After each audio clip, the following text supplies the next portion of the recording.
Big welcome along to Access All Areas, a joint venture between the Lakeland 100 and the Young Hearts Run Free podcast. I'm Stephen Watt, he's John Cassidy, and we are joined by Emma Stuart for episode 1. How are we today, Emma? Yeah, pretty good. Yeah, how are you guys? Awesome. Good. Yeah. All the better for seeing you. Oh, thank you. I'm a wee bit excited. I like new things, and this is a new thing. So, yeah, I'm excited about this. He's also on his best behaviour. Yeah, very much. He's had his written rules and regulations. I've got them just here in front of me. They may also be thrown out the window at some point as well. But we'll see how it goes. So, yeah, this is a bit of a first for us, Emma, because we're used to just chatting to people like voice rather than people seeing us in the flesh. So apologies if that's a bit of a fright for anybody viewing, but there you go. This is what you've got. But we are here to talk about the Lakeland 100 and the 50. It's February we're in just now, so five and a bit months till the big day arrives, and we want to start ramping up anticipation for the big day. And what better place to start than a wee chat with Emma, who has a pretty nifty record over the last couple of years down in the lakes, hasn't she just, John? Oh, most definitely. And you know what? We've often, when we're recording a podcast, come across times where we've both had a foot on the route at the same time. Mm-hmm. And in both 2021 and 2022, the three of us shared the same route, although Emma took the long way around last year. She did. But I think let's dive right in. How would you describe, Emma, the Lakeland 100 route in 3 words?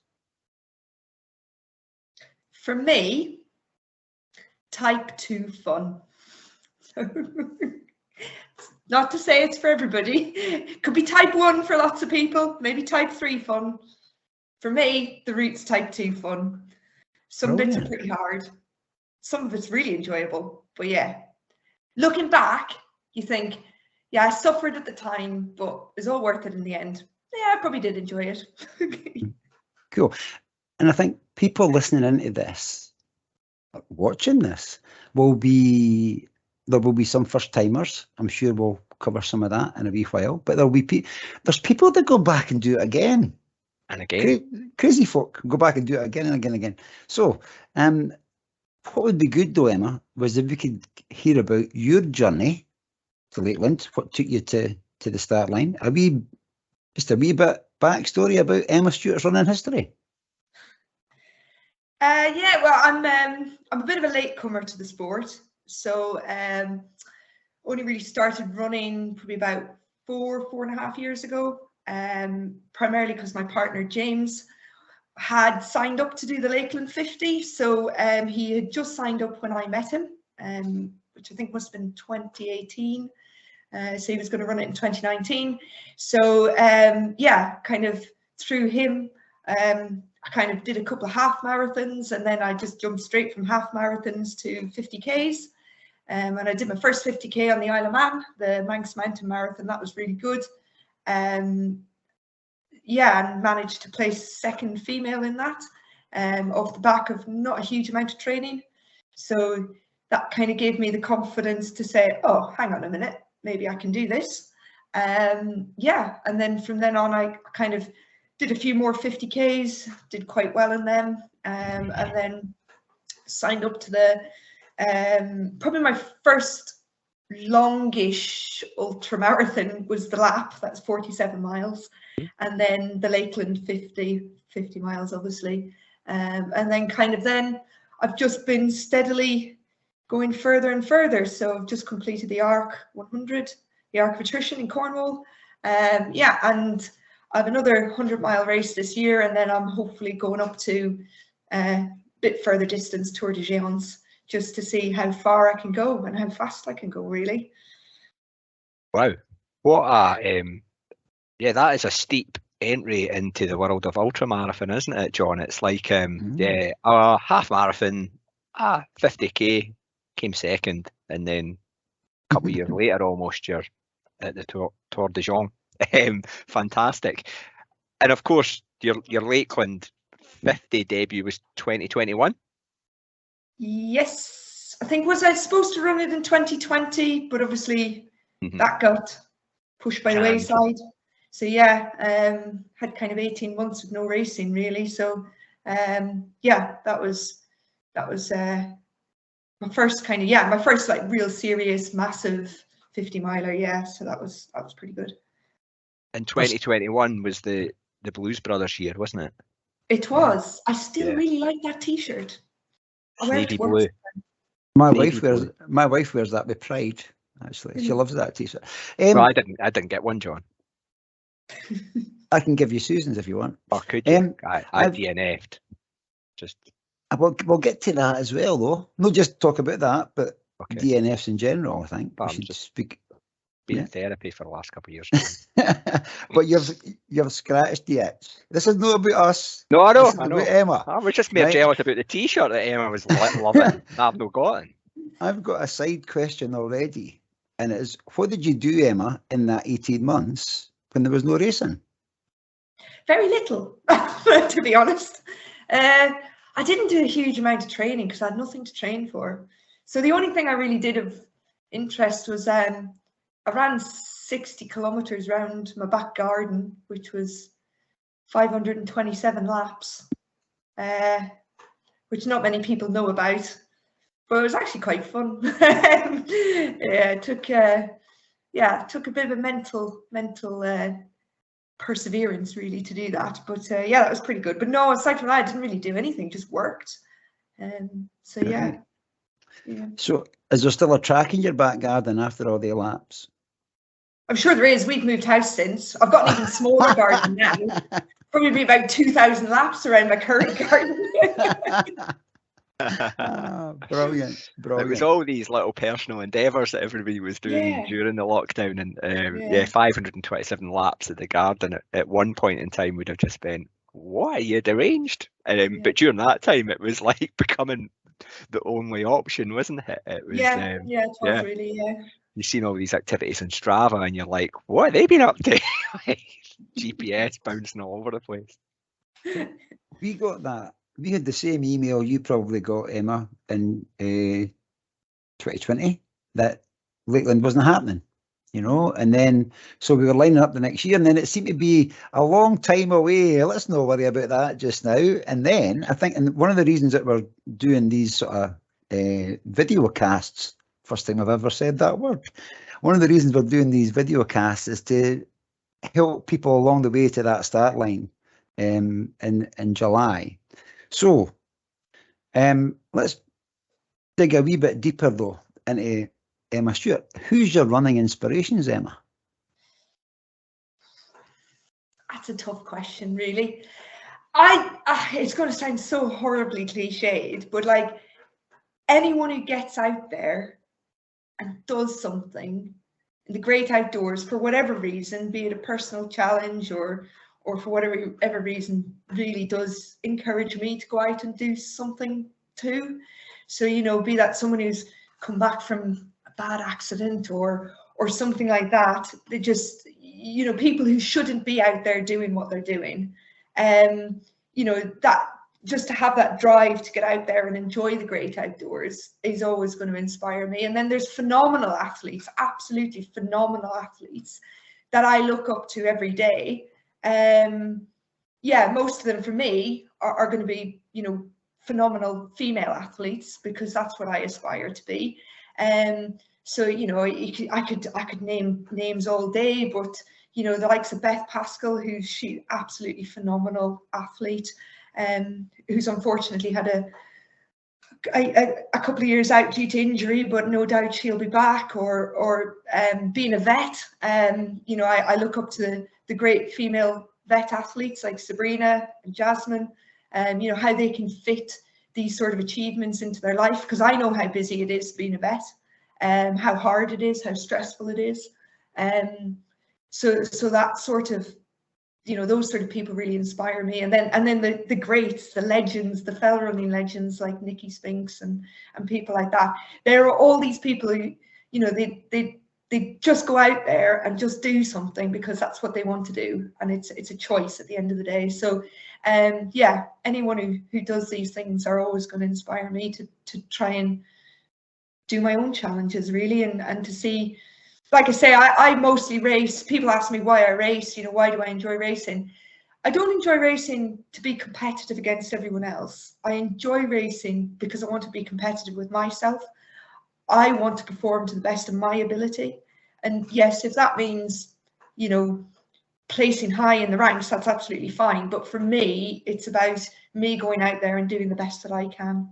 And I think that's all you can do when you try these things, you know, whether you know, even if you DNF, you know, as long as you've given it absolutely everything, doesn't matter, that's still an achievement. So yeah. Thank you. Quite a list of the inspirations there. It was a who's who. And getting back to Lakeland and the routes, your 2021 debut at the 50 resulted in a first place finish. We also ran that day, as we've already covered. It was a Warham one, 2021. Yeah. How did you find that that experience? Just thinking of the 50. Yeah, it was a tough day. It was really hot, and I did suffer. I didn't suffer that badly with the heat itself. It was more, I suffered a bit with leg cramps. I ended up tripping quite badly the far end of Haweswater, you know, and the quite technical bit. Oh yeah. And absolutely smashed my knee open.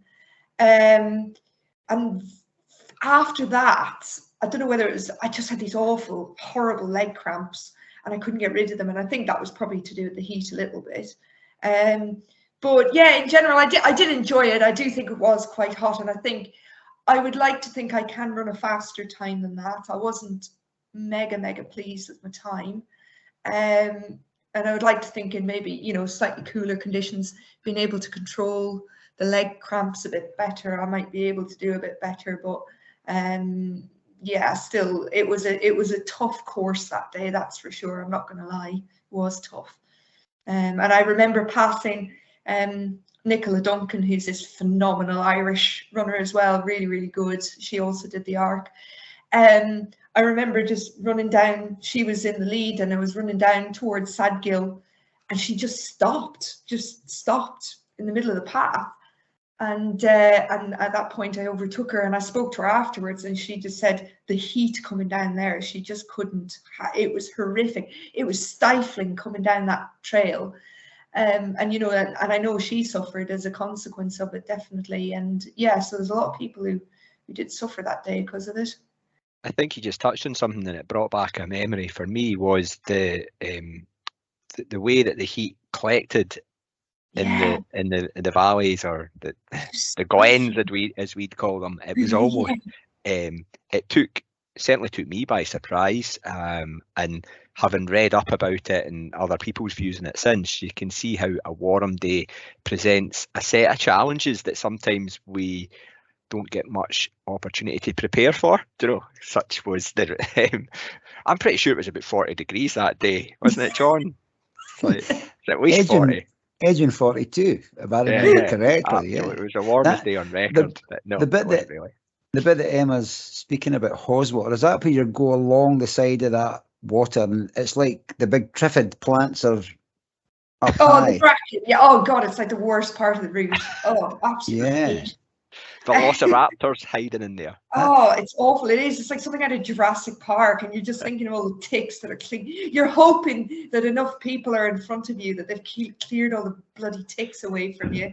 It's like, you're just like, oh god, I'm getting Lyme's disease, that's for sure. You're like bashing them.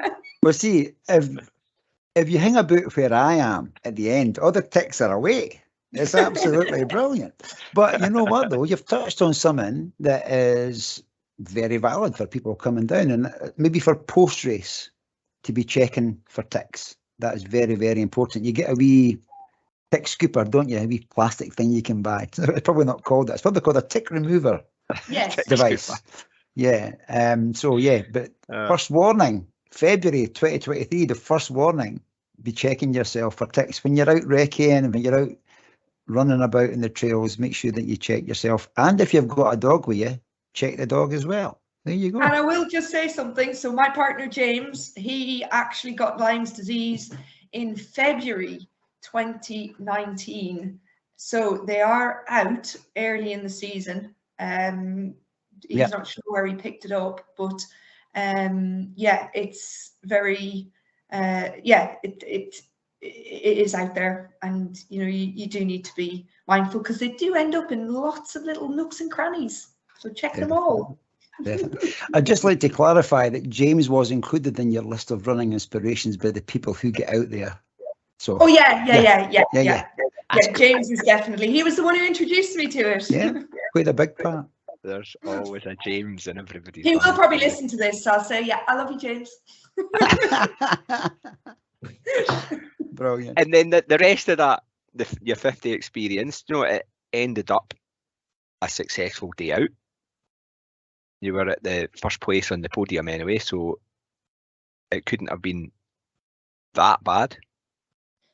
No, it wasn't. It wasn't. It was a good day out. It was. I was just annoyed that I'd let the cramps get to me. Okay. The leg cramps didn't take enough salt, you know.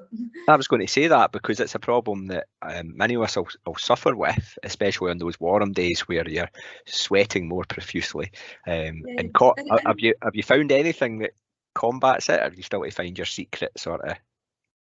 No, definitely salt tablets make a difference for me. It varies for everybody. Yeah. But again, it's managing yourself. Like ultra running, so much of it is not about speed, it's about managing yourself. And it's things like that sometimes I do neglect in races that later on I'll learn to regret.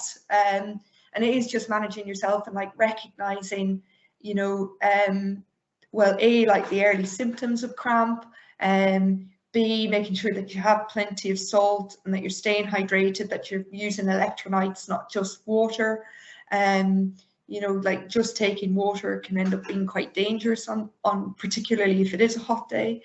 And it's managing yourself. It's just looking after yourself and listening. If there's something niggling away, like a little blister on your foot, that you stop and you dress it straight away, a little niggle of a cramp that you stop and you dress it straight away. Like that's what's going to make the difference between, you know, finishing it well and not finishing it. Is looking after yourself. Sage advice. Yeah, I'm smiling because that is very sage advice. And you know what? There'll be people in August this year going, I listened to that podcast. I watched that video cast. I should have. So this is another early warning. Emma's just giving you great advice. If it starts entering your brain, deal with it. Don't put it off and say, I'll get it at the next checkpoint. Deal with it when you can. And I was smiling because when you mentioned there about not drinking too much water, the hill that you come down towards that Haweswater bitty, you go over a wee bridge and there's a burn or a river there, and it was so hot in 2021. I had my head in that burn trying to cool myself. It was unbelievable. And I remember I was wearing my favourite bucket hat that I lost later on. And I actually just kept, anywhere there was water, I was soaking my bucket hat in it and just sticking it on to try and keep myself cool, you know. It was 2022, Steve and I were back again. It was a much better day weather-wise, more manageable, but different challenges as well when it's that wet way. Can we speak about this? Maybe jumping about a wee bit. You can answer this just now, or you can wait until we speak about the 100. That last technical section, you got the Jacob's Ladder bit, right? And then it's almost like rock climbing, right? Well, that's what it feels like to me. I keep forgetting. Don't live in the lakes. I keep forgetting people will see this, right?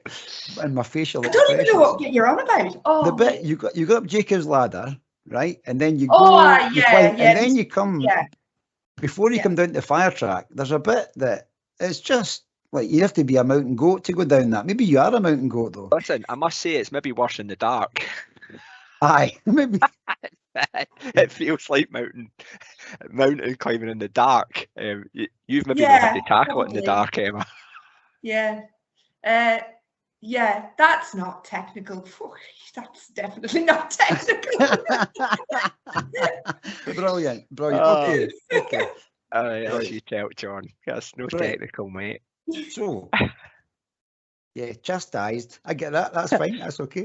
So, you mentioned about the salts and the cramps and all that sort of stuff.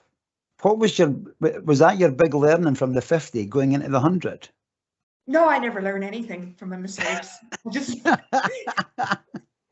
I can talk about them in retrospect, but I'll do exactly the same thing next time. Right. No, I definitely, actually, it wasn't the 50 that made me realize like how debilitating cramps can be. It was actually a race I did in October, where I forgot my salt tablets, and that was really debilitating. Because I couldn't run, like my legs were just totally cramped up. Whereas in the Lakeland 50, they were a niggle, if that made sense. They were just they weren't race ending, they were just a niggle. Whereas the race that I had in October, where I completely forgot my salt tablets, that was almost race ending. I did finish it, but yeah, it was pretty hard. But yeah, like definitely. With the thing is, in the Lakeland 100 last year, it wasn't quite as hot, so it didn't need to worry about it quite as much, and it was dry. It was quite wet actually at times, but the start of it was quite dry, but it wasn't too hot. But yeah, I think with more races, I am getting more experience. Like I am I'm not inexperienced now, but I don't have as long a running career as many people who are doing these races, and a lot of people will have started the conventional route, starting with kind of half marathons, etc. Whereas I didn't really do that. So yeah, a lot of it is learning curves, but I do quite big training days out. So I do go out for big long days, kind of 6, 7, 8, 9 hours. So for me, that's kind of my learning process. And okay. I try and kind of dial all that stuff in so that when I do come to the race, it's second nature to do certain things like taking salt tablets or taking food on or whatever it is, making sure that I'm well hydrated, etc. That's interesting. Very interesting, because I know that, and if you're out in a mass event like this, a load of people, you'll hear alarms and beeps going off and things like that as people reminding themselves on if it's their watch or their phone, they set an alarm to remember to take a gel or to eat or to do something. So you're saying you've got that programmed in?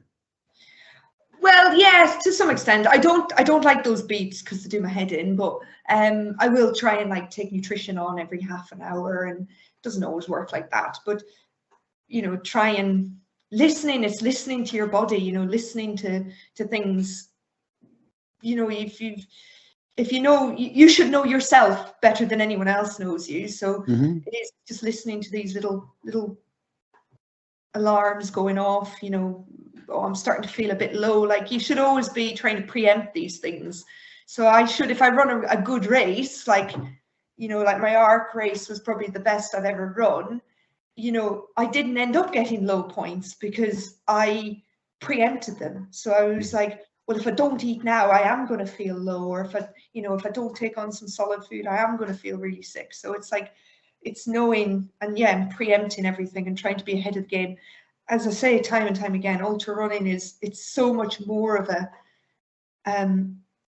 mind game rather than anything else. And the fitness is important, but it is actually a much smaller component of it than it would be for a road marathon or something like that. It's all about, again, repeating myself, managing yourself. Yeah, I can. Race management.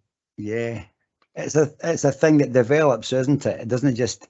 And I think Emma said a great line there. Nobody knows you better than you know yourself. That applies to every single person. Mark has asked a question on the Facebook community page, or if people have questions. And just when you're talking there's already been a number of great tips. I think hopefully people are taking note of these. Hell Menji, if you know. But what I would say is there's a question has come in from Gillian McGill while we're still speaking about the Lakeland 50. What would be your best tip for a Lakeland 50 first timer, Emma? I think you just got to keep moving. Just keep moving. That's the thing. It's like, as soon as you stop or lose a lot of time faffing, or it just becomes a lot more difficult. So it's just keep moving. You know, the cutoff times are pretty generous. So even if you're concerned that you're not going to be fast enough, actually, if you're efficient in moving, you're not going to be timed out. You just have to be efficient and keep moving. And one thing for me, like, yes, it might be hard to keep running, like to physically run, but actually everybody can keep putting one foot in front of the other and you can keep walking. Like, it's amazing how we can keep moving forward even when you think you can't. So I think that's probably one of the most important things for me. Again, for the 50, I think recce in the route is really important. Well, for both the 50 and the 100, actually, recce in the route, because, so I'm a big believer in recceing all routes. I'll never go into a race without recceing it, primarily because I'm rubbish at navigation and I like to get lost, but also it allows me to kind of analyze the terrain, you know, decide, okay, well, I can run this section, that's a really good section, or, oh God, this is a really big climb, so I'm going to eat something at the base of this climb, or I'm going to eat something on my way up. You know, just preparing yourself, mentally preparing yourself for quite technical sections, like your Tilberthwaite section that you're talking about, you know, mentally preparing yourself for that. If you know it's going to be hard, it's a lot easier to cope with it.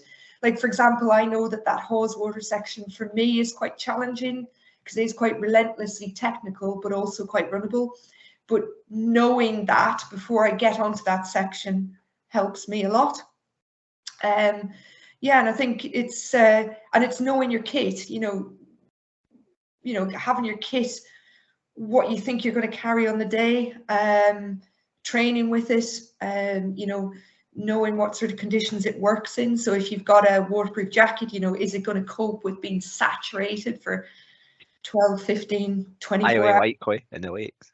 Yeah. So it's knowing your kit, it's knowing your nutrition. There's lots of things you can prepare for. But again, yeah, I think that the two biggest, certainly, like I say, the recce, and for people who aren't in the lakes, the bus network system is actually really, really good in the lakes. So make use of it. Yes, you might have to wait a bit of time, you know, but they usually do run every hour. So make use of it to make your recce's a bit easier. So yeah, there's a great tip. Get down. It was one thing that John and I both regretted that we weren't able to do during the COVID, because we restricted travel and we weren't able to get down to the lakes to get our foot on the route. That's what we call it.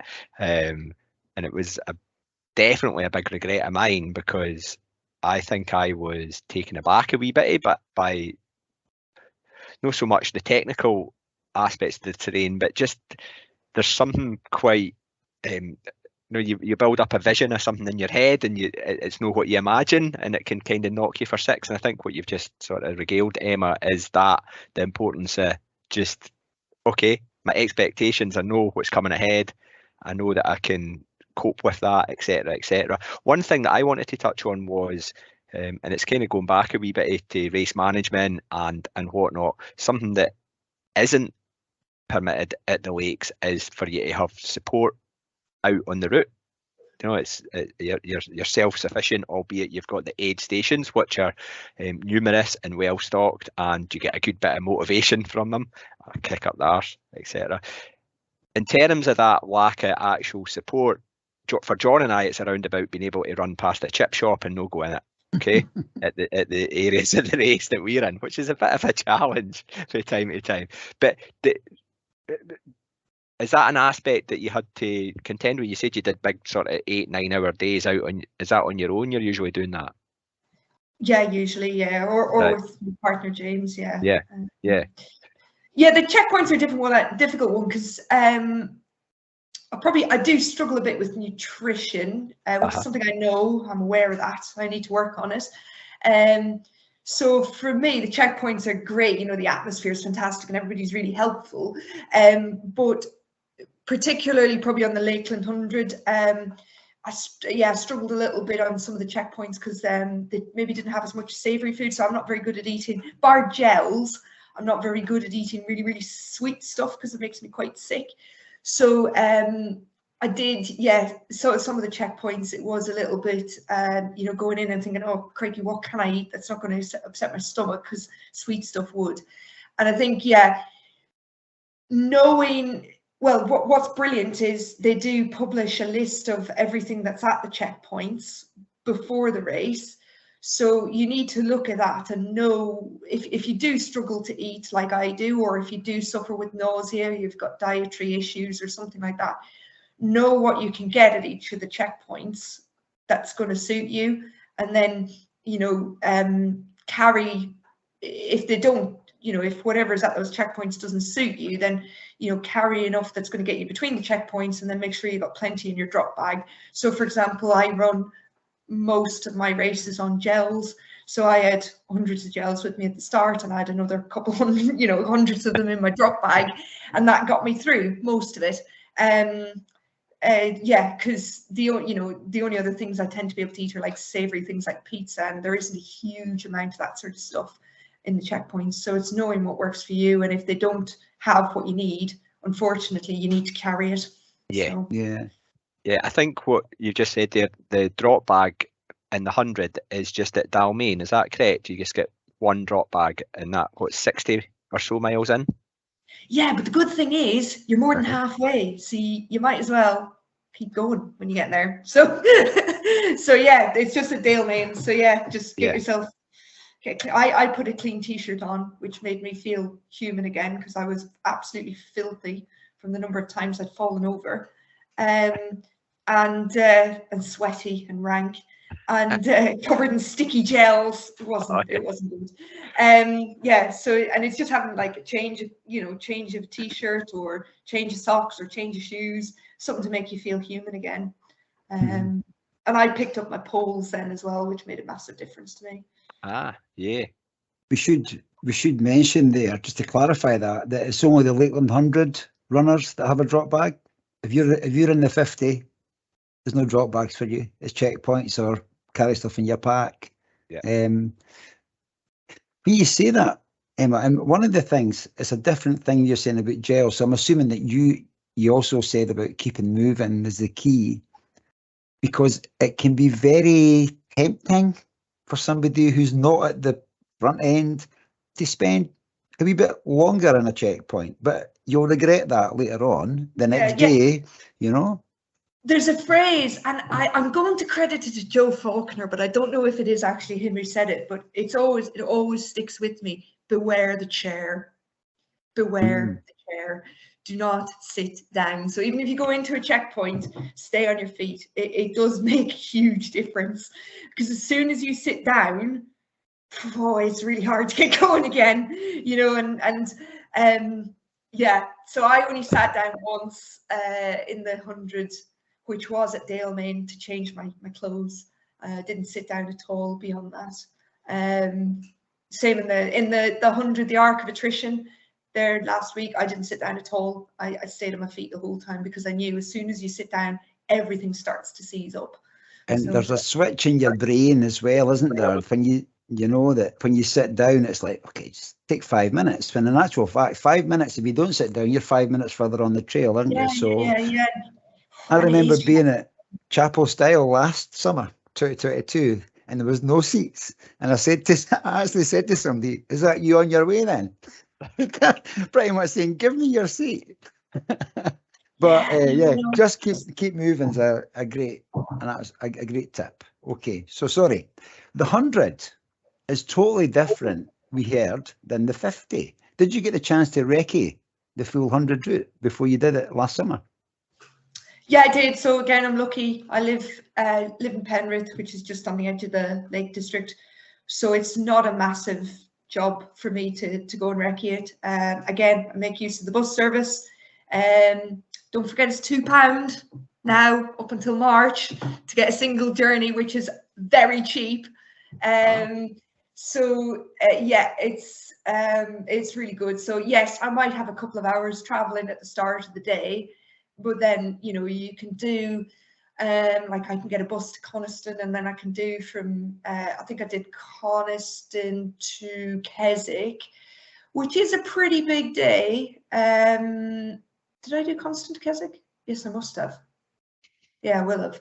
It is a pretty big day, but it's good training. You know, it is good training, and you just set out as if you're going for a big day out. And, you know, you get into that mindset of thinking, right, that's it, I'm going to be out for 10 or 12 hours or whatever it is, and just enjoy the scenery, just enjoy the route. You know, it's part of it. Does that excite you, though, when you think, I'm going out for 10 or 12 hours? Is it a good buzz feeling you've got, or is it a case of 10, 12 hours, I've got to be here the day? How does it feel for you? Oh, if you've got that, oh God, I'm going out for 12 hours. That's not going to be a good day out.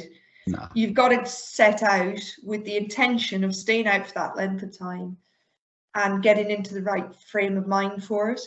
So like, it's, yeah, again, it's all in the head. It's just, you know that it's going to be a long day. It might feel a bit rubbish at times, but it's part of it. Just enjoy it. Like yeah, just as long as you're geared up for it and you know that you're going to be out for that length of time and you've got enough gear, you know, you've got plenty of food and plenty of warm clothing and things like that. You just set out for an adventure, and that's all it is. Just go out for a big adventure.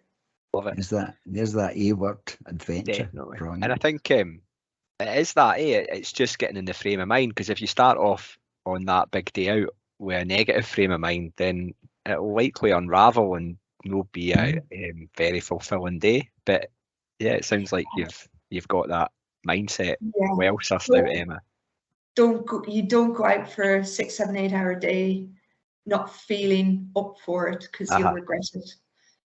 Also, on that, on the day, race day, you're going to be out there 6, 7, 8, maybe 18, 20 hours. You're going to be out there, so you've got to get used to that time on your feet, feeling absolutely knackered, figuring stuff out. When things are sore, how do you fix it? How do you move on? So you only get that through being out there for that length of time. Okay. Did you stay at the campsite? Mm-hmm. I did, yeah. I quite like the campsite. It's good. Bit of walking. Be nice with the scooters to transport you around the end of the event. but no, it was good. Yeah. Campsite's always really good. It's good buzz. You know, especially with the marquee and everything like that. So no, it is good. It's worth anybody doing the event. It's always going to be worth staying at the campsite. The earlier you get there, the better your spot. We know that well. We know that well. Yeah. See, we got sucked into. Well, we never got sucked into it. We'd planned it. We were going for our dinner at the Cox Lakes. What do you call it, Stephen? Some place near Penrith. It's like a farm shop type place. There's a cracking breakfast. So we just said, so that we'll be in that spillover field. We're having our breakfast. Right? That'll be cool. And that's exactly what happened. But you're right. You're right, Emma. By being part of the campsite and getting in, you're getting the buzz beforehand and speaking to others, and there's that sort of adrenaline sort of bubbling away. It's quite it's not quite a positive place to be. It's a really positive place to be, and you kind of then get immersed into it all, the whole vibe and the that they've created there, because it's such a setup. It's pretty foolproof. But you're right. A wee scooter or maybe a Segway or a golf buggy. Yeah, something like that. Just transport you from the. We'll hear a word with that Mark fella. Yeah. We can sort something out. Yeah. Certainly. I've got a VIP wristband, John. I never know. I've got to say, I'd love one of them. I've got to say as well that I'm still in touch with people that I met in the campsite over the last 2 summers. So it's a great place to make friends and share experiences and find out what people are up to, Certainly the people next to us, they couldn't help but be entertained. As soon as we arrived, Stephen got the boombox out, Young Hearts Run Free playlist is on the go. Absolutely brilliant. I think one of the first songs that came on was the Toy Dolls, Nella the Elephant. So that sort of set the scene. And we were good to go. Oh man, right, John, where are we? We had a wee question set. I've got a question that's come up on the Facebook page. David Douglas wants to know what you have for breakfast on the morning of race day, or well, the late 100 starts at 6 o'clock, so it's a long time since breakfast. But typically, what's your morning fuel? Ironically, morning fuel from Mountain Fuel. Usually, There you go. yeah, I tend to. So normally I don't really eat breakfast. I'm one of these weird people that doesn't eat breakfast, doesn't get on with breakfast. Key to staying slim. Controversial, I know, but true. So the morning of race, I'll usually have like porridge or morning fuel or banana or something like that. Probably don't eat a huge amount, just enough to kind of tick me over for a couple of hours. Do like to make sure I get a bit of caffeine in there. Gets you going for the day. Yep. So that's usually what I would have. Yeah, just a bit of porridge, just kind of slow release energy. Yeah. Awesome. Get started. Cool. While we're on the subject of food, there's another, I think maybe we've touched on this already though, Emma. Warwick Taylor has asked also on the Facebook page about what food does Emma have during the course of the race, but I think we've covered that when you said it's mostly gels that you use. Mostly gels, yeah. I know I can do 100 miles on gels. A lot of people might be shocked at that, but yeah, if I was going to be out for more than 24 hours, I would have to be eating a lot more solid food. But usually, yeah, from experience, I know that anything up to 24 hours I can do on liquid nutrition. I think that's probably a fairly, I would say, reasonably common theme for quite a few female ultra runners. I think I think speaking to people, I think maybe female long distance runners are maybe a little bit worse at eating than men. But yeah, it's certainly something I want to get better at. I envy people who get to make use of all the free food at all the checkpoints. I have said, if I ever have a really bad race where everything's just gone tits up, I'm just going to slow right down and I'm just going to eat my way around, and I'm just going to just do that. Well, that's our philosophy. Pizza is the fuel of ultra runners. Like, there is no better food than pizza, and it's the one thing I can usually always stomach, regardless of how I'm feeling. And it is something that is missing from the Lakeland 50 and the Lakeland 100. Well, let's canvas. Or has been, maybe. Yeah. There we go. Or I didn't see any pizza. If there was pizza, it did not cross my lips. It wasn't I there. would have sniffed out pizza. I would have sniffed it out. There would be pizza. And I think you could even drop the words ultra runner. Pizza's just the food of life. You can have it hot or cold. You can have it at 3 o'clock in the morning or 3 o'clock in the afternoon. It doesn't matter. You know? It's the most, it's the most versatile food. It's almost handheld. As versatile as cheese, huh? You can make it's handheld. You can make a wee sandwich. You can roll it up, a hair calzone. Yeah. We're coming soon. The Young Hearts Run Free pizza range, available in all good supermarkets. Watch this space. Endorsed by Emma Stuart. Coming to the Lakeland 50 and 100 in 2023, the Young Hearts Run Free pizza box. There you go. Munchy box. No, sorry, let's not go there. No, I was holding back on my shocked face, Emma, when you said about the gels for 24 hours. What brand of gels do you use? What's your favoured? So I'm really tight. So I like the High Five gels because they're really cheap. I'm not sponsored by High Five, although, you know, if you want to send me some free gels, they'll get used. And then for special occasions, like big races, I splash out and I use Mountain Fuel. So right, okay. Mountain Fuel jellies, they are great. I love that. Special occasions, It's like you used to have maybe a nice frock or a nice going out shirt. Now Yeah. you've got like special occasions gel going to the expensive box of gels. Yeah. Yeah, When I'm it is. really- They've got their own little place in the cupboard. They stay in their own Yeah. little box. And I'll take 4. Ration them. When Yeah. I'm really good, when Whereas I'm the really high-fi going to, gels are about 50 pence each. I just shovel them in. brilliant. So it's when I'm really going to hurt myself, I'm using Mountain Fuel gels. Yeah. That's it. Yeah. Brilliant. Okay, that I think we're back to our set of questions, Stephen. We're rattling through them, John. We've got Yeah. a good guest who can actually answer our questions as we ask them, which we like. What, in terms of the kit, you mentioned about kit earlier on and a bit of kit management, but there'll be a lot of people wondering what shoes to wear, you know, on that route. And I know it's one thing going and recceing it, but no, everybody has the luxury of being able to get there, maybe, you know, logistics, whatever else. What did you wear, and did you feel that you've got your shoe choices right? Yep. So I originally had planned to change my shoes at Dalemain, but in the end I decided to leave them be because they were doing the job. And they're the Scarpa Spin Infinities. So they're Scarpa's kind of ultra running shoe, which are super comfortable. They're kind of designed for longer stuff.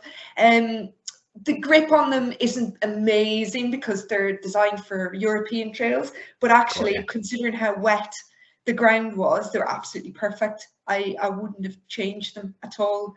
I didn't have any issues. I finished the race, feet were fine. And they were bob on, really good on wet rock because they've got a Vibram outsole. So they were really good when it was raining, and I kind of on that second half is quite stony, rocky. So they were ideal on that. Didn't slip at all. Didn't change them at all. I think had the ground been really saturated, I think I probably would have gone for something like the Scarpa Spin Ultras, which have much better grip. But yeah, they would have been ideal if it was just the whole place was a washout and it was just really boggy. But no, I was happy with my shoe choice, the Spin Infinities. As opposed to 2021, where I'm pretty sure there was a lad in front of me wearing Vaporfly. Such it was that dry. Yeah. Good luck on that. We don't recommend these. No. And in terms of kit, any other kit tips that has served you well down in the lakes? I didn't actually wear it, even though it was pouring rain for the second half of the race. It was really hot. So I did, or not hot, humid. So I didn't actually wear a rain jacket, but as I've already said, a good rain jacket will make or break you on the lakes. So my favorite jacket at the moment is probably my Dynafit Alpine jacket, which I've had for nearly, how long have I had it? 2 years now. Gets such abuse, and it's still as good as the day I bought it, or got it, I should say. I was gifted it. So I really like that. So a good rain jacket makes a big difference. Other than that, that's all you really need. Do you wear a hydration vest or anything like that? I use I've had, since I started running, I've always had a Salomon one. So actually, here's an interesting one. So I've had my Salomon red hydration vest, 12-litre one. I've had it since I started running, and 5 days before the race, so it's done a lot of miles, done thousands of miles. 5 days before the race, my dog decided he was going to eat. I don't know what was in it, a chocolate bar or something. He decided he was going to eat it, and he chewed 2 massive holes in my very well-worn Salomon vest. So I did have to go out and buy a brand new Salomon vest 5 days before the race, which was a little bit stressful because they've changed it slightly. And I don't like change at all, and so I was very stressed about the fact I didn't know where I was going to put everything and where my pockets were. But actually, it's fine. It's a really good vest, and it's my old one I've managed to get it repaired, and I still use it all the time. I was talking to somebody just yesterday about how we become attached to a vest because how to access things, and people do, they patch them up, don't they? Because because companies change the models and they think this will be a good idea, but all the runners are going, no, we liked it the other way before you made these changes. So definitely, because I think you get like your muscle memory of how to reach into pockets, and sometimes if it's even just moved like an inch up or something like that, you're like, oh no, I can't now reach that bit. It's and it takes a wee bit of rewiring of your brain just to make the angles work for you. So but no, it is good, and I just can't quite bring myself to completely throw away this lovely red Salomon vest that has done thousands and thousands of miles, even though it is falling apart. But it's now for racing, I do use my new Salomon vest just because it isn't quite as tatty. It looks a bit better. Looks better on the race photos, Emma. What colour's the new one? Black. They don't make them in any other colour except black. I've noticed that with a few companies, just black only. It's nice and gender neutral, I suppose, but I quite like my pink ones and stuff. So. How did your Lakeland 100 experience compare to what you hoped it might be? Do you want the honest answer? Yep. It was awful. It was awful. I had such a bad race. Such a bad race, and people will hear this and be like, oh, that's rubbish, because I did finish first female, but I really suffered to get there. I really did suffer. So it wasn't what I had hoped for, really, in terms of kind of my performance, how I felt and how I felt I performed. But yeah, I'm glad I did it, and do you know the best thing about it is I very nearly quit. I was unable to keep anything down, be that water, gels. I couldn't keep anything down. I was really sick, and I was sick from about 20 miles in. Now, whether it was because I had set off too fast, or whether it was because there had been quite a nasty stomach bug going around work that week, or a combination of both, it made for a very miserable race where I just felt absolutely horrific for about 22 hours. And I was particularly low going around Ullswater, just after Air Force, where I couldn't stop getting sick. Really was feeling totally depleted. And I decided I was going to hand in my tracker at Dalemain because I was in second place at that time, and I just thought I'd lost so much time between Buttermere and kind of Ullswater, and I thought, I can't do this for another 50 miles. And I kind of made peace with myself that I was going to hand my tracker in, and then I kind of got on the road, and I kind of managed to shuffle along a little bit, and then I got to Dalemain, and as I came around the corner at Dalemain, I saw that the first place lady was just there going into the toilet, into the portaloo, and it was the most fortuitous timing, really, because if I'd been 10 seconds later, I wouldn't have seen her gone into that toilet, and that would have been in. I would have handed my tracker in, but I kind of said, oh wow, I haven't lost as much time as I thought I had. Maybe I can give it a go. Maybe my day isn't over yet, and I kind of got a bit of a second wind then, and I got my poles. I still felt like absolute death. I just felt like awful, absolutely horrific. But I got my poles and changed my t-shirt and kind of had a talking to myself and went on my merry way. And then I did start to feel better. I think probably a combination of the fact that I knew I was more than halfway. So I knew that, I only had 10 or 12 hours of suffering left, and that my race wasn't over because I could potentially take first place. It kind of gave me a bit of a boost. And so I think the most important thing for anyone, like, I cannot explain how badly I felt on the side of Ullswater, honestly horrific. And it goes to show that no matter how low you feel or how much you think the game is over, it's not. You can always come out the other side. You always can. And so that's the thing. that's the most important thing, is just you can always go further than you think you can. And yeah, and then my second half of the race wasn't brilliant, but I did feel a bit better. But yeah, I was pretty poorly by the end of it.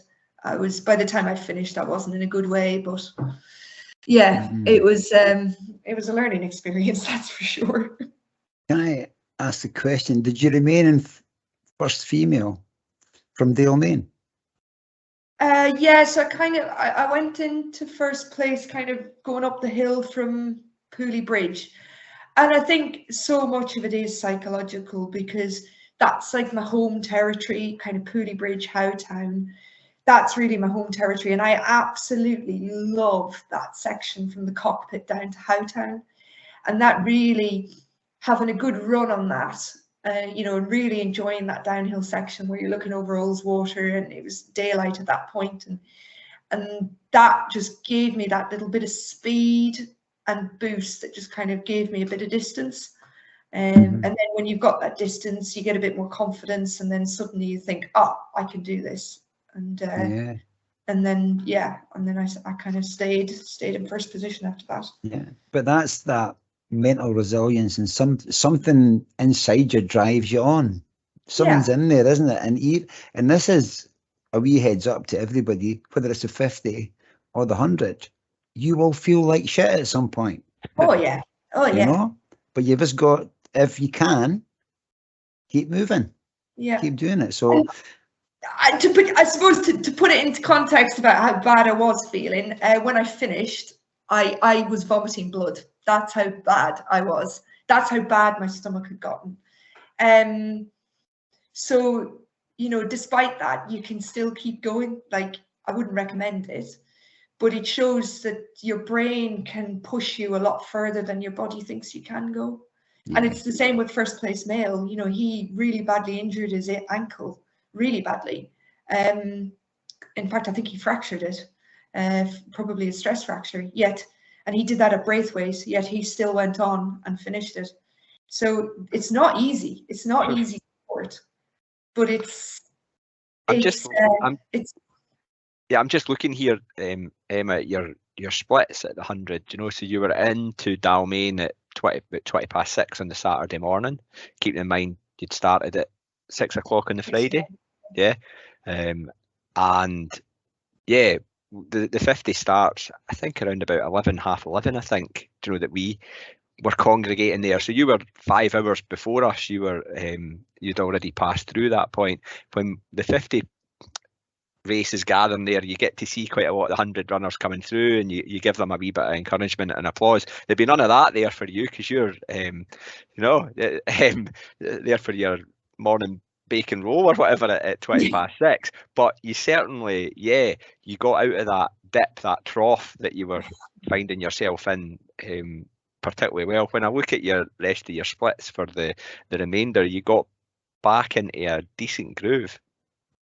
Yeah, I did. I felt really good. Actually, like, I have to say that running with people can make a huge difference. So going up Fusedale, I kind of caught up with a fellow Irish runner called Shane Lynch, and we didn't really speak much, but we just pulled each other along. So, he kind of pulled me up on the uphills, because so I was able to run really well on the downhills, really, really well on the downhills. But any time I went uphill, I felt so ill. Like, the uphills, I don't know what it was about going uphill that just made me feel really, really ill. And so I was really slow on the uphills, but he managed to pull me up on the uphills, and then I pulled him down the downhills. So we worked really, really well as a team. And I ran with him for nearly 30 miles. And that kind of mutual suffering, we were both really suffering, but we were able to suffer together, albeit in silence. And that made such a huge difference. Yeah. And I did have to leave him after Ambleside through false information that I was given, that second place female was right behind me. But like I said, those 30 miles that we shared, I don't think I would have been able to do that kind of, well, it wasn't a fast pace, but that pace had he not been there. So even buddying up, if you're feeling really low, buddying up can make a big difference. And you don't need to talk. You can just share that space. And that I think, feeling. firstly, Shane will be thankful reciprocally of you as well. I'm 100% sure of that. But it's almost like you're suffering each other. You know, you're kind of passing it off, and somebody else is also maybe feeling pretty shit about things. It somehow divides it a little bit. I'm thinking, says me who's never done the 100 and found the 50 tough going, but yeah, I think I can sense exactly what you mean by that. I think too, it's from my own experience, again, I've only done the 50, it's sometimes a distraction from how shit you're feeling to be with somebody else, and just maybe, and if you want to speak, well. No, if you want to speak, you can share a story, or you don't have to speak. You're just with somebody, and as you say, it's that motivation is keeping you going. So also, wee disclaimer: not everybody will vomit blood at the finish. So don't let that put you off. Please don't let that put you off. Basically, what I think happened, I was vomiting so hard that I probably had a little bit of a tear in the bottom of my esophagus. So I'm absolutely fine, nothing is and I just did the Arc of Attrition just a week ago, and I can safely say I did not vomit any blood, and it was brilliant. And I barely vomited. It was great. So yeah, but vomiting blood is an extreme example. It does not happen to everyone, but it goes to show that even when it is that bad, you can still keep moving. You can just keep moving. You might not be moving fast, but you keep moving. Even when you think, I just want to go home. If your name's Emma Stuart, you'll be fine. You'll be all right. Okay. Emma, you're just sorry, Steve, on you go. No, I was just going to say that at Ambleside, you got a wee bit of info to say that second place was hot on your tail, and that catapulted you out of that rather tremendous aid station that John was tempted to definitely beware of the chair himself down in. Soup and everything was on offer, I think, there, and that was tempting John. But for you also got a message to say somebody's making their way into Ambleside, and that shot you off. Is that can act as quite the spur. It does. It's amazing. But it was the same with my partner James. Somebody at Ambleside gave him false information. So my partner James, he finished third male. Somebody also gave him false information that I was hot on his tail, and I was not. I was like well over an hour behind him. But he put an absolutely massive spurt on, and I think he gained quite a few positions between Ambleside and Tilberthwaite. So it is amazing what false information can do to spur you on if the information is like, helpful. But then, so you're also leaving Ambleside, and you're maybe feeling like it's starting to feel like the home straight. I know there's still quite a fair bit to negotiate between Ambleside and the finish line, but at what point were you looking over your shoulder and thinking, I've got this in the bag?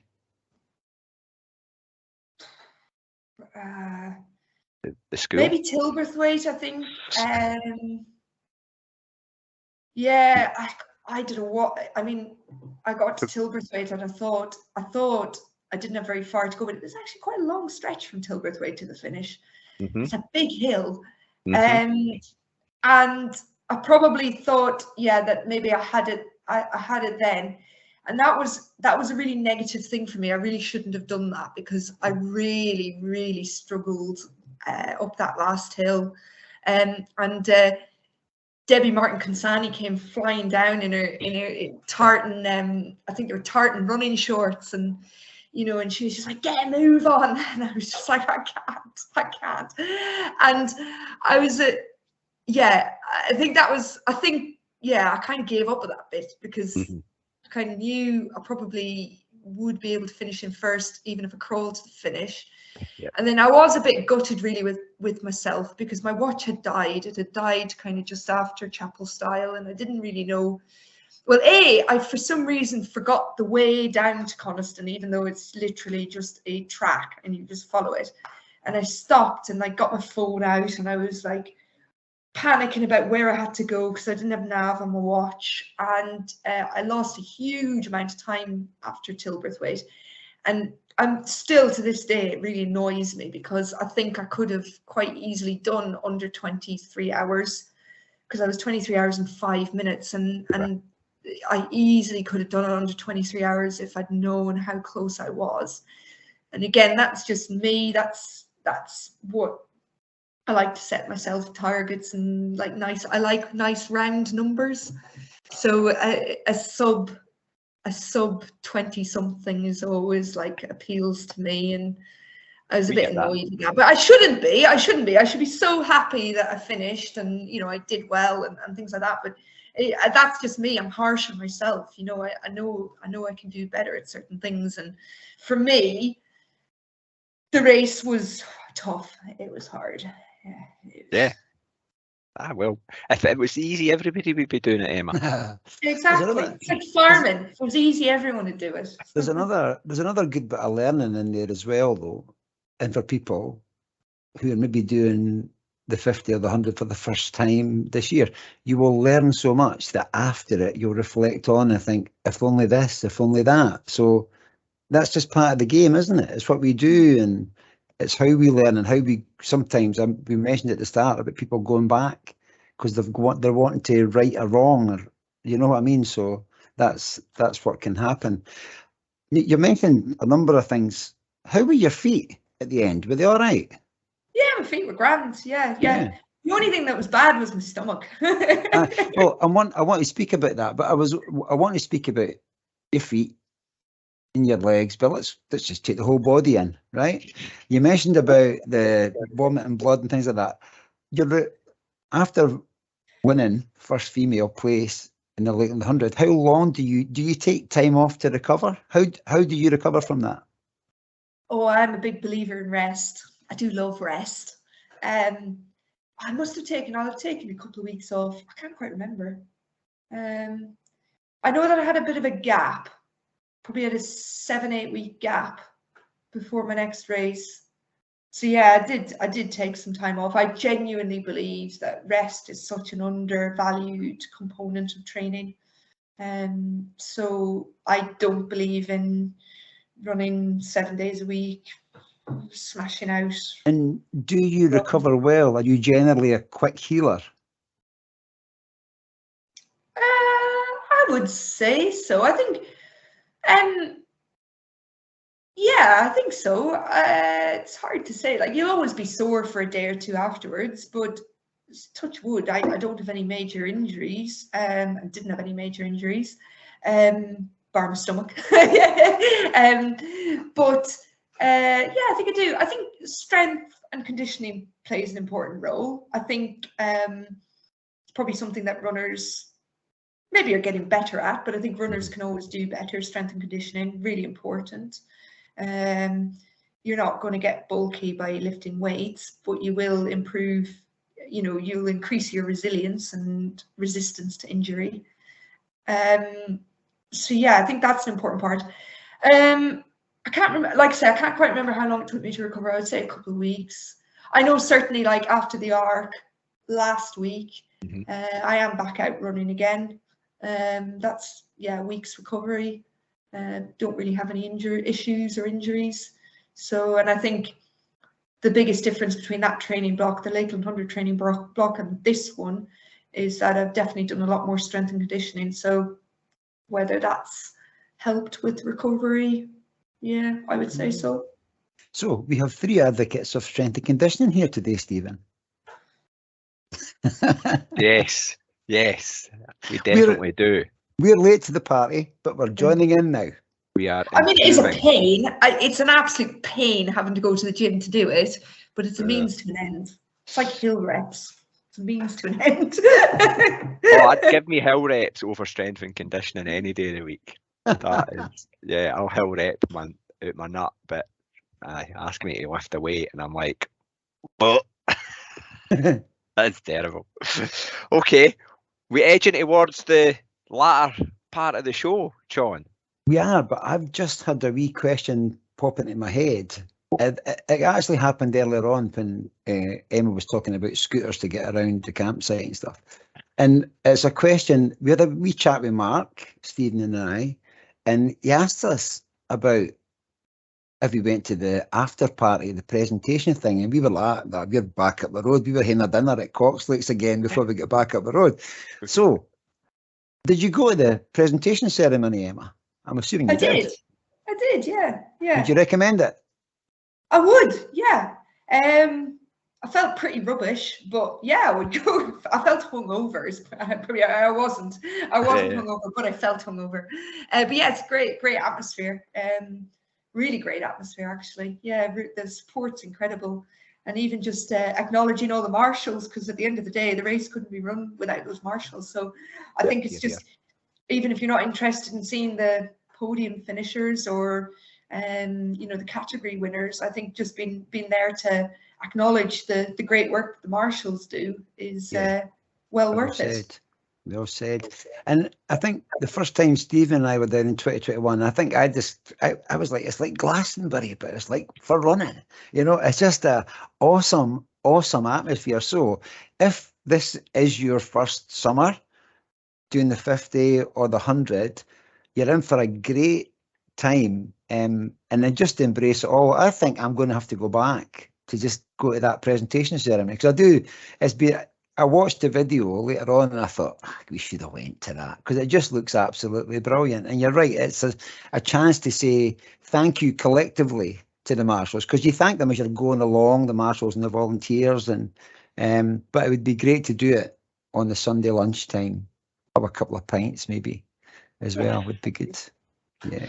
Plenty of that on offer. That beer stall in the marquee at the end's always got a hefty queue at it anyway. So rehydration, shall we call that? Correct. Isotonic drink. Okay. Well, Emma, lastly, your favourite part of racing the Lakeland, 50, 100, just your favourite takeaway. Favourite part. It's for me. It's the scenery to some extent, but I think because I love the scenery, because I live in the lakes, the scenery is just fantastic. But I think for the race itself, I think it's the support. It's the spectators. The people cheering you as you're coming through Ambleside, the people cheering you at the end at Coniston, the people in Dalemain at the start of the 50. All the marshals that just, they treat everybody as if they're exactly the same and they're all a hero. So yeah, I think it's that atmosphere, that support that's just incredible, that kind of egging you on. I agree. That was a big. I was shocked just at the scale of the event the very first time that we went, and the whole atmosphere and positive vibes that you picked up through that. And I think that's what, you're expressing there. That I can relate to it. Yep. Okay, well, I think that's us drawn to the end of our debut show. Hopefully we've no grilled you too much, Emma. Thank you very, very much for giving up an hour or so of your time to regale some of your Lakeland trails and experience and stories and learning. I think that the learning that you expressed there around about, and I think as well, I sense that there's maybe a bit of you wants to go back and give the 100 another chance at that 23:05's maybe nagging away. Maybe a wee itch needing scratched there, but we'll see. Yeah, maybe. I don't know. Part of me does, but part of me is afraid that I would repeat what I did the last time. And I know I don't have to, I can do better, managing myself better. Like I said, the Arc of Attrition was my perfect race, and if I could apply that to the Lakeland 100, I think it would be a superb day out, really. More pleasurable. Yeah, more pleasurable. Yeah, too right. Yeah, it's my home turf. I should be able to enjoy it. So yeah, maybe, but not. I don't think for a couple of years, maybe. I think I've a few other things I want to tick off first, and then I might come back and attack it with a vengeance. So what we can confirm to Mark is, Mark, she never said no. So No, exactly. Definitely. Okay. Yeah. Well, I want to wish you all the best for 2023, another big year, and also congratulations on that superb, magical outing down in Cornwall last week, because we were watching your dot fly around that coast, and it was a sight to behold. I was like, that's storming. Where's going? No stopping you. So massive well done on that, and yeah, the great recovery that you've made outrunning already. Fantastico. So thanks, mega thanks for joining us today. It's been really, really great chat. John. Oh, thank you. It's been good fun. Thank you. Yeah, Absolutely. no, it has been really, really good. And you know what? The whole purpose of this was to speak to you, obviously, Emma, but to inspire people and give them tips about coming up and the race that's going to be happening in July this year. And I think we've covered that loads, absolutely loads of stuff, some great learning. I've learned loads. I always do from speaking to people about running, and that's why we do what we love. We get out there and we go and we have a wee adventure in the lakes. So I cannot wait for this all to happen in July. Again, it's going to be fantastic. But Emma, you've been an awesome guest. Thank you very much. Thank you. One thing for those who are competing, most important thing is have fun. That's the most important thing. Enjoy it. Well said. Thanks, Emma.